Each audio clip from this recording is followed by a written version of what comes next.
Man, do I love this song. Aloha all, Paper Mario Guy here, and welcome back to Let's Play Paper Mario. In the last episode, we made our way to Starborn Valley, and Merlar kind of revealed a few things that are pretty important to our quest, where we need to go, some of the fabled things, and we have some gold pits chasing us, as well as some frost piranhas, and frost piranhas are pretty annoying, and I will eventually show them off. But for the time being, I'm going to try to dodge them and just leave them alone, because frost piranhas are not exactly the most nice enemies in the world. And look at this. Junior Troop is all frozen and such. And gold pits aren't too nice either, so we'll let them be. If we don't attack them, hopefully they will try not to attack us. But so far that plan really hasn't been working. But as you saw, we picked up a letter by hitting that tree, and we need to bring that letter to Mayor Penguin, because he's going to have the bucket for us, or the hat, whatever it's called. Pretty sure it's a bucket. They look like buckets, and if I remember correctly, they are buckets. So let's get Parakarry out and make sure that we head over to Mayor Penguin. And, oh Mario, did you reach Starborn Valley? Did you see Merlar? Oh, excellent. He said what? An item that has been passed down in the city? Oh right, there was something like that. Just a minute, I think I've got it somewhere. Oh, so you don't actually need to deliver the mayor his letter, but I mean, I guess it's okay, and you should probably deliver it anyway. So, here it is. And you got the bucket, an ordinary bucket that the Shiver City mayor gave you. And I don't know why the bucket would be passed down, but,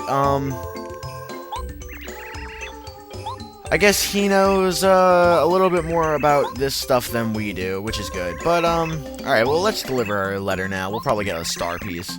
Hang on a moment. Letter. Who is it from? Another letter duly delivered. A postman's job is never done. Oh, it's from Yoshi Village. He'll read it later. Okay, so maybe it's one of the Yoshi kids saying, you know, that they want to be in Shiver City or something like that. Although, besides the music, I love Shiver City. What am I saying? Shiver City is honestly probably my favorite area in the game, because of the theme and because of the music. I mean, as far as dungeons is concerned, I don't know about that. Like, you know, I don't know if I would put it over some of the other dungeons that I love, but Shiver City definitely beats out Gusty Gulch, and it beats out, Shy Guy's Toy Box. Although, I don't know, if there was one if there was one big competitor to Shiver City and that whole area, it would probably be Shy Guy's Toy Box. But Shy Guy's Toy Box also has the advantage of being like the only place. So let's go over to this snowman without a bucket and give him the bucket, and this one without a scarf and give him the scarf. A warm scarf, thank you. A cool bucket hat, thank you. What a kind man you are, we thank you. As a reward for your kindness, we shall tell you our secret.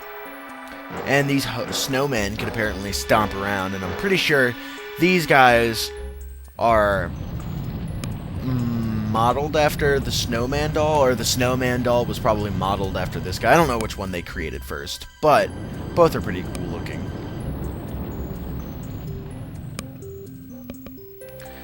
Please pass through here, with many thanks and blessings from the snowmen. And yeah, so the snowmen are quite nice and generous, and also grateful, and we are grateful for them as well. So, we do want to save. Shave? No, we don't want to save. Mario's mustache is amazing. Now, this is probably my favorite track in the entire game, and I'll let you listen for a little bit.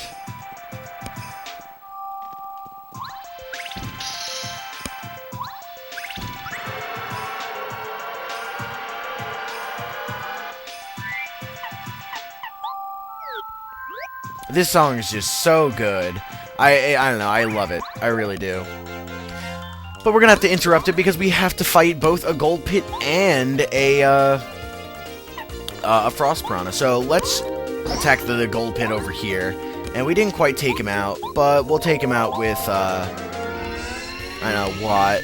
I figured that he might have 10 HP, so I tried to take both of them out, but as you can see, they do quite a lot of damage if they hit you with their rock. And they are indirect attackers, so if you're going to attack any particular enemy, I'd recommend going for the goal pits first. A, because their rocks are annoying to dodge, B, because they're indirect attackers, and C, because the frost piranhas are annoying, but, you know, you have zap tap on, so they'll at least take some damage if you miss your action command, which I'm very bad at with the piranha plants on a whole. They tend to get me quite often.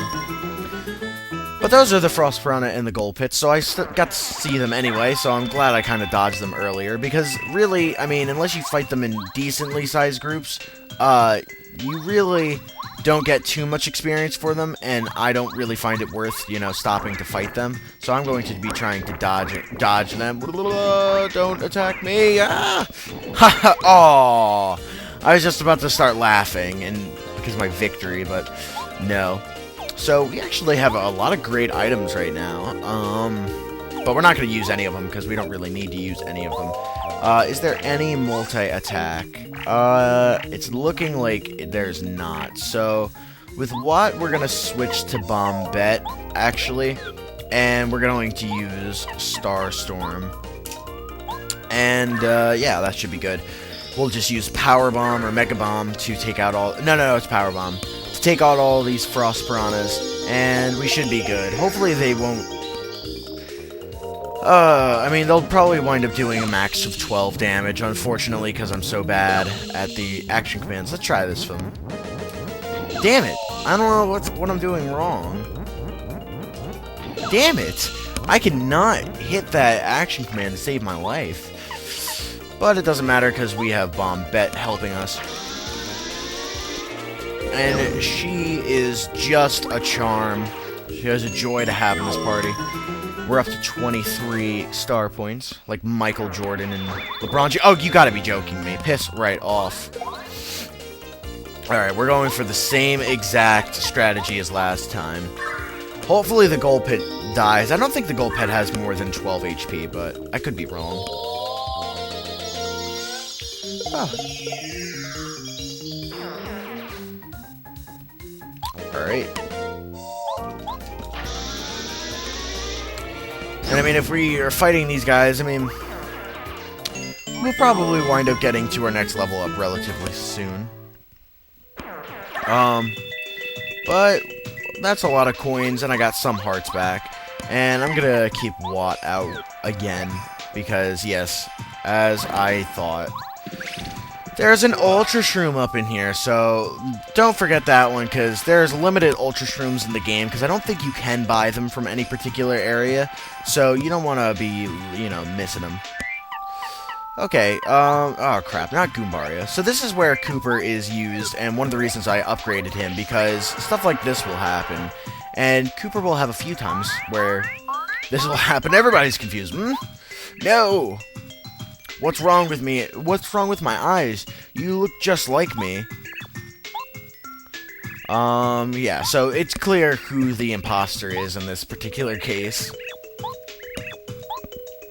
Because, Kooper doesn't talk like the guy on the left.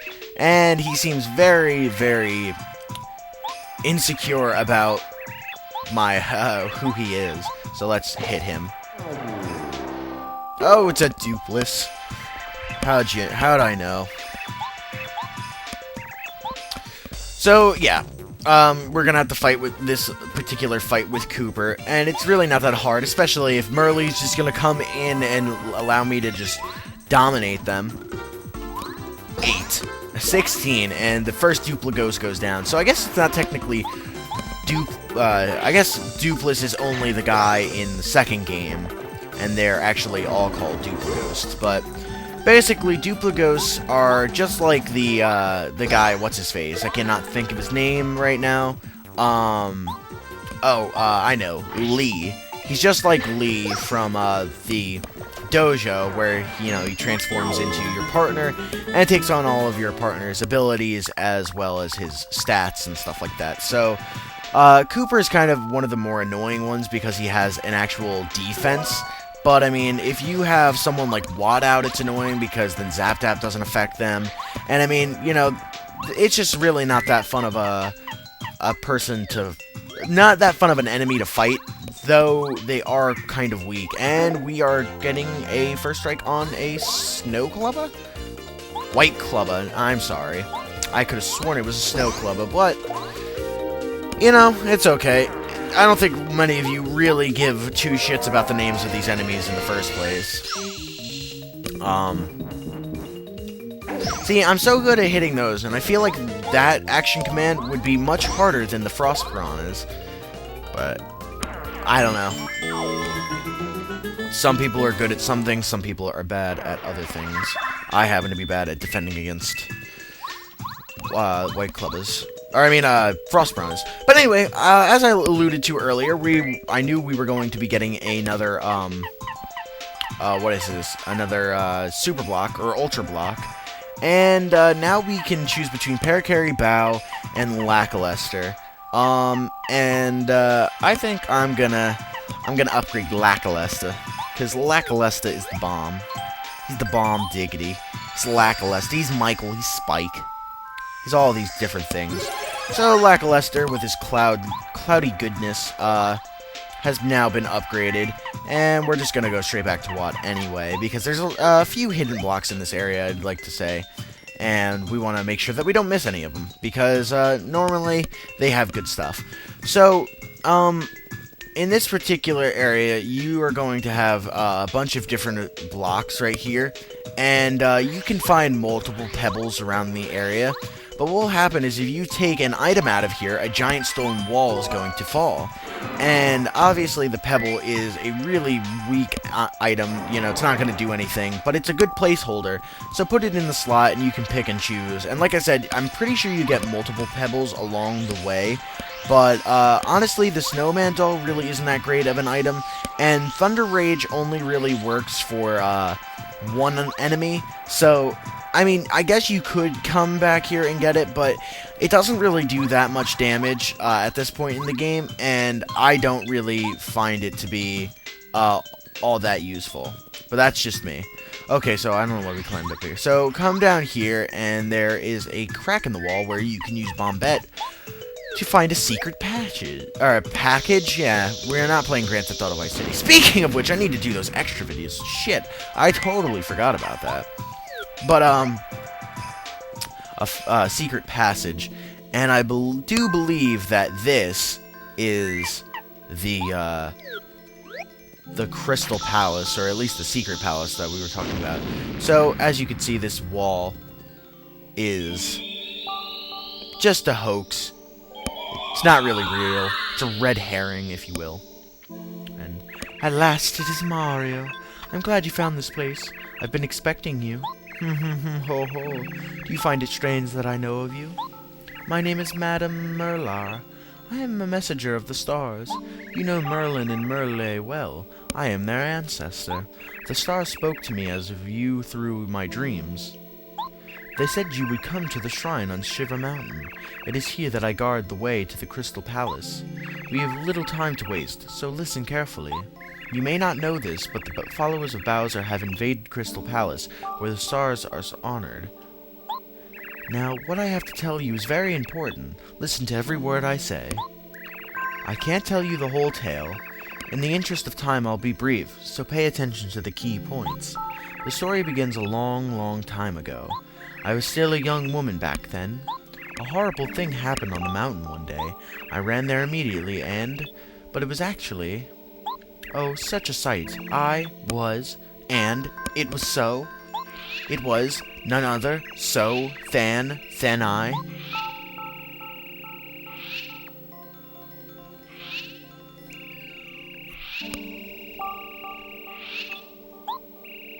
So that's why you must get Bowser's men out of the Crystal Palace. But, hey, you! Were you even listening to my story?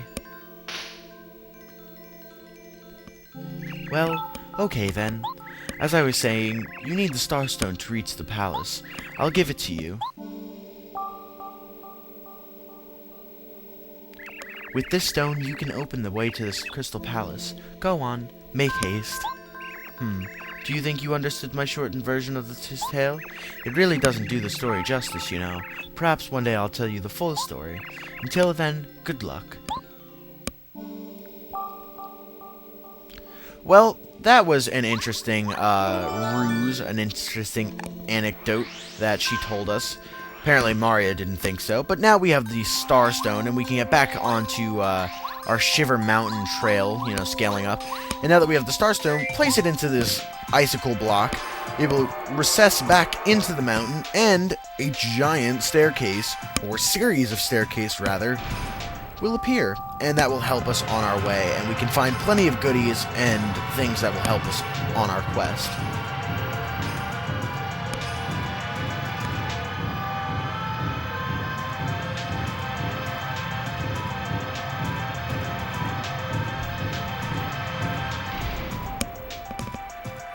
Oh, how excellent is that we have such easy access all around now.